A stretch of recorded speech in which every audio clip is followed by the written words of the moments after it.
what I find most interesting about illustration is the direct relationship that you have with your audience. I've always used my work to explore places and people that I wouldn't have access to otherwise. A lot of people sort of look down on comics and art, and I can understand why sometimes, but for me, I just think it's really challenging, and I think that's what draws me to it. Drawing, it's like asking kids who love to sing why they like singing, like it was just part of me.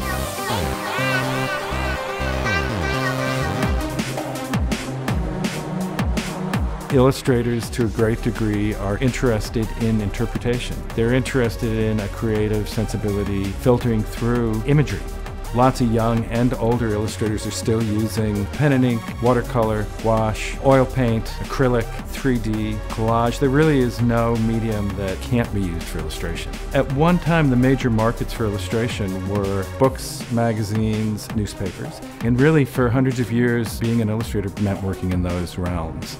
Illustration did a lot of the work that photography does now. So that in print media, if you saw portraits, if you saw war reportage, this would have been created by illustrators.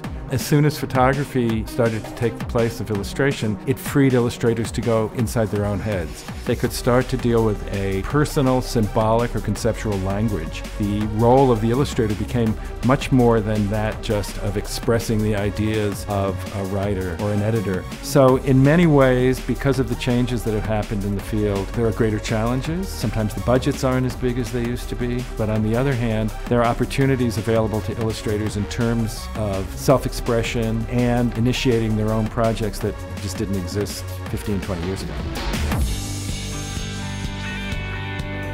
Editorial illustration is basically